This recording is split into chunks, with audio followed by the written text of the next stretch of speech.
इंधन संकटाच्या पार्श्वभूमीवर सुप्रीम कोर्टाकडून नवीन उपाययोजना। सोमवार, शुक्रवार आणि अंशतः कामकाजाच्या दिवशीही व्हिडिओ कॉन्फरन्सिंगद्वारे सुनावणी होणार। 50% कर्मचाऱ्यांना आठवड्यातून 2 दिवस वर्क फ्रॉम होम। मुंबई महानगर प्रदेशात भाजीपाल्याच्या दरात सरासरी 50% वाढ। तापमान, कमी पुरवठा, वाहतुकीच्या दरम्यान होणाऱ्या नुकसानीमुळे दरवाढ। वाशी बाजार समितीत भाजीपाल्याची आवक 20 ते 30% घटली। राज्यातील कांदा उत्पादक शेतकऱ्यांना मोठा दिलासा। केंद्राकडून 12 रुपये 35 पैशांनी कांदा विकत घेतला जाणार। साताऱ्यामधून मुख्यमंत्री फडणवीसांची मोठी घोषणा। आंबा आणि काजू उत्पादकांचा मोर्चा निघण्याच्या आधीच पोलिसांकडून आंदोलकांची धरपकड। राजू शेट्टींसह हर्षवर्धन सपकाळ, महादेव जानकरांना पोलिसांनी फरफटत नेलं। आंदोलक आणि पोलिसांमध्ये बाचाबाची।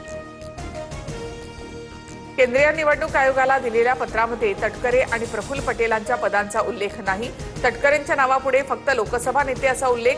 29 एप्रिलच्या पत्रामुळे तटकरे आता प्रदेशाध्यक्ष आहेत की नाहीत अशी चर्चा। शरद पवारांना 2 नेत्यांनी सोडल्यानंतर आम्ही नाराज होतो। अजितदादा सुद्धा त्या 2 नेत्यांबाबत सकारात्मक नव्हते। प्रफुल्ल पटेल आणि तटकरे यांचं नाव घेत रोहित पवारांचा दावा।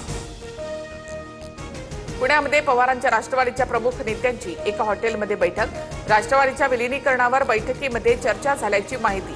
20 तारखेला पुन्हा बैठक होणार।